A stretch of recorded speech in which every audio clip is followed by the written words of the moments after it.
the way our normal financial system is working.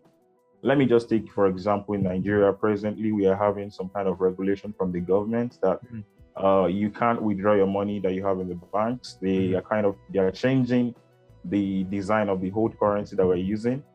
And in the process of doing that, they don't have enough, they didn't produce enough new currencies to go around all the citizens. So that's become a very big problem. It has caused a lot of riots. People are burning down banks and trying to cause some kind of protest.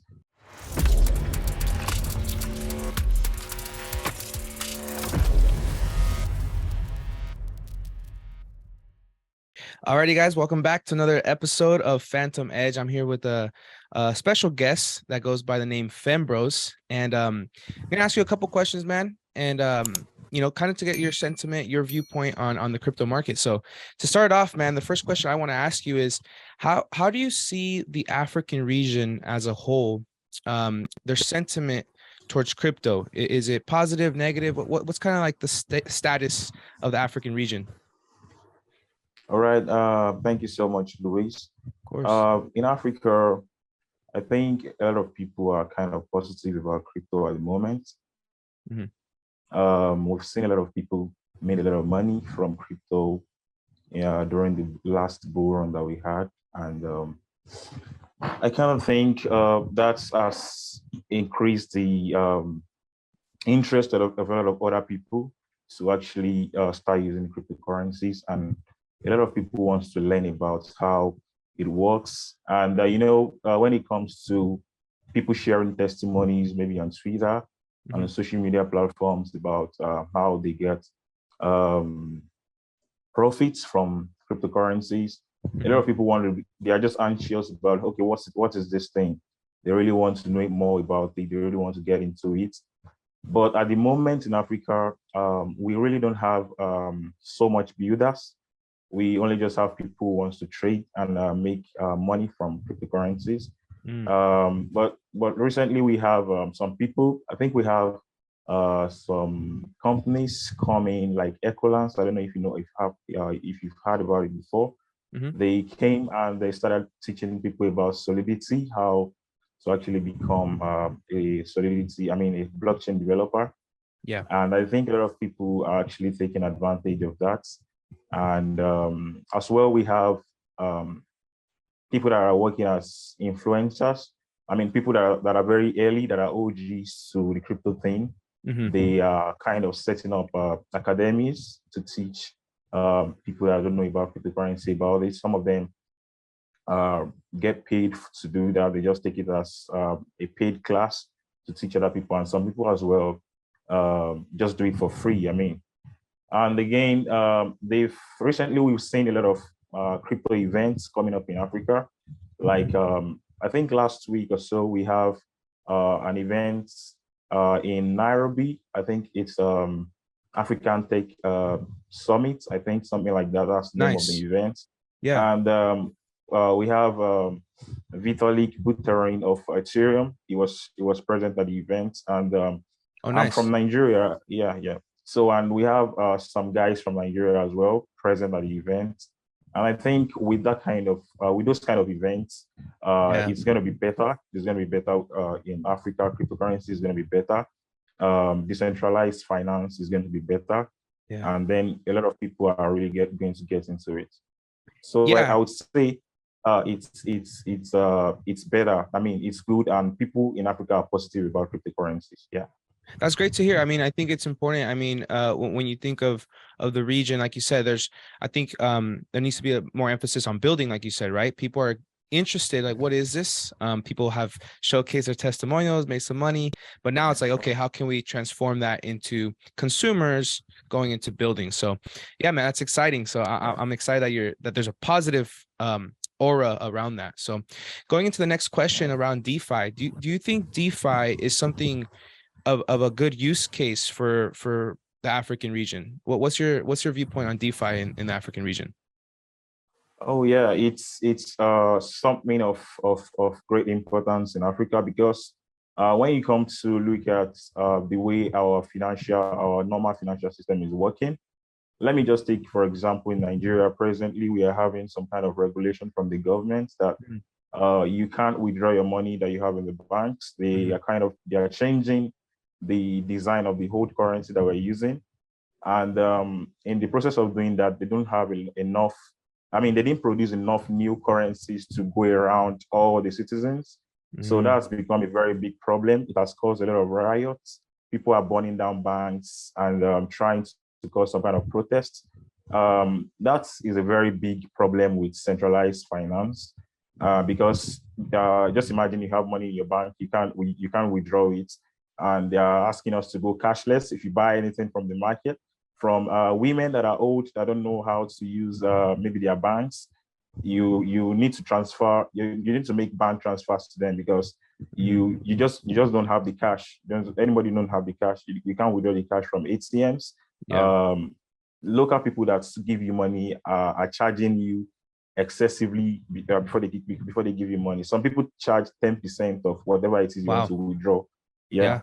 Yeah. Some people even charge 20%. So that is a very big problem. And I think Mhm. with decentralized finance, if everybody can actually um, start using decentralized finance, it's Mhm. really going to solve all these problems that we are having.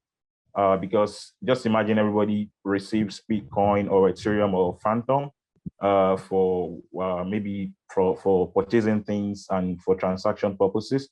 I Yeah. won't have any problem with us fighting over withdrawing fiat Mhm. currencies and all of those kind of stuff. So I think the ease of transferring of money will also be really, really nice Yeah. using decentralized finance. We won't have to wait because sometimes you're going to make transfers from your local banks. It's going to take a long time before the recipients gets the money. It's going to take a very long time and all of those kind of stuff. With cryptocurrencies, with DeFi, Yeah.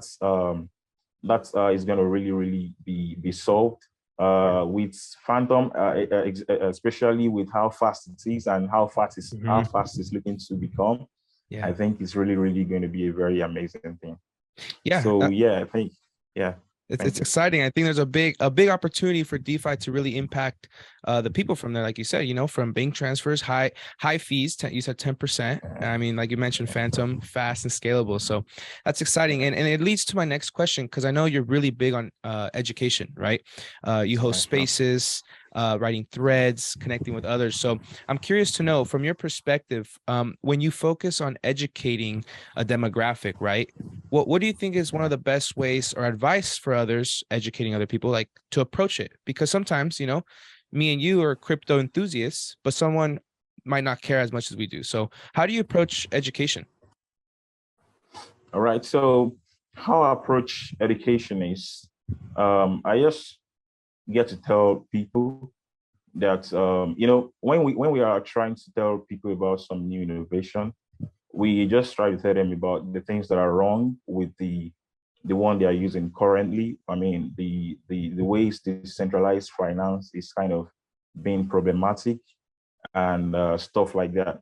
But there's one problem again with trying to bring people into DeFi. Mhm.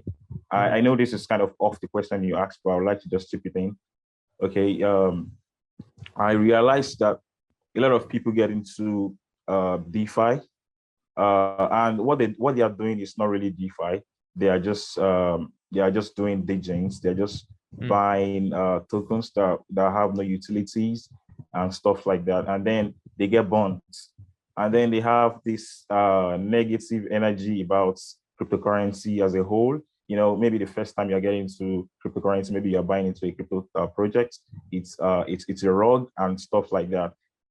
I meet a lot of people like that sometimes, and they tell me that this cryptocurrency, they're not interested in it because if they've been bonds. I mean, they didn't have the right knowledge about it before they actually get into it. So I think if I want to talk to people like that, I'll just let them know that cryptocurrency is actually, I mean, every token. What I tell them is every cryptocurrency token or every cryptocurrency project is built to actually solve a problem. Mm. So whenever it is that you are trying to get into a project and you don't see the problem they are trying to solve, it will be a very red, a very big red flag.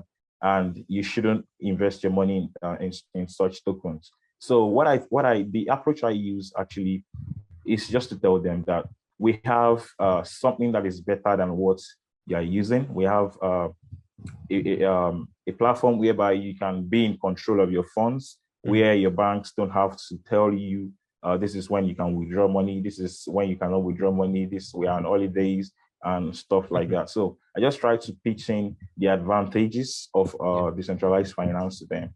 So that's it. That's great, man. That's great. I'm glad, and I commend your work when you share the vision that crypto can impact others, right, in an easy manner. So, the last question I have for you today, man, is a very simple one, but I'm very curious.